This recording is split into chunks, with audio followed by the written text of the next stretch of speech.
आने वाली 22 जनवरी को अयोध्या में राम मंदिर का लोकार्पण होने जा रहा है। और उसी दिन मैंने जैसे पहले जाहिर किया था कि हम मतलब शिवसेना नासिक में जाएंगे और नासिक में कालाराम मंदिर जो है वहां जाकर प्रभु रामचंद्र सीता माई का दर्शन करेंगे। और उसी शाम जो गोदावरी नदी है वहां से कुछ मिनट 4-5 मिनट पर की दूरी पर है, तो वहां जाकर हम शाम को आरती करेंगे। और हम चाहते हैं कि ये जो कार्यक्रम है सिर्फ रामलल्ला की पूजा नहीं है। अयोध्या में जो मंदिर का निर्माण होने जा रहा है तो सिर्फ रामलल्ला या सीतामाई की प्राण प्रतिष्ठा नहीं, हमारे देश की अस्मिता की प्राण प्रतिष्ठा होने जा रही है। और जैसे सोमनाथ मंदिर के बारे में हमने सब सुना है, पढ़ा है और गूगल पर भी है, उस वक्त के तत्कालीन राष्ट्रपति महोदय डॉक्टर राजेंद्र प्रसाद जी के तरफ से उसकी प्राण प्रतिष्ठा की गई थी।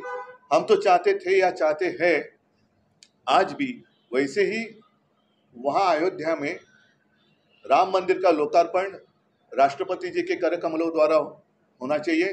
लेकिन वो अलग बात है, राजनीति में मैं नहीं जाना चाहता हूँ क्योंकि एक पवित्र क्षण है।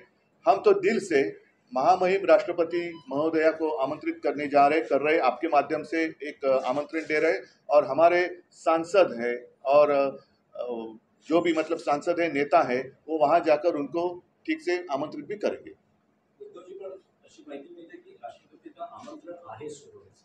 तसं शंकराचार्यानं पण आहे, पण राष्ट्रपती जसं मी म्हणून हा उल्लेख केला की त्यावेळेला राष्ट्रपतींच्या हस्ते प्राणप्रतिष्ठा केली गेली होती, तशी राष्ट्रपतींच्या हस्ते तिकडे व्हावी अशी आजही आमची मागणी आहे।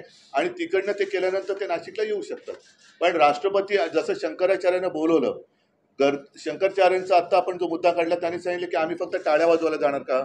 आता त्यांचा प्रश्न आहे, कारण जर आपण हिंदू धर्म आणि हिंदुत्व मानत असू तर ज्याचं काम आहे त्यांनी केलं पाहिजे। राजकारणी जी लोक आहेत, नेते लोक आहेत, त्यांनी बाजूला बसलं पाहिजे। आमची काही हरकत नाहीये, बाजूला बसावं। आणि हा राष्ट्राचा जर का अस्मितेचा प्रश्न असेल तर राष्ट्रपतींच्या हस्ते व्हायला पाहिजे।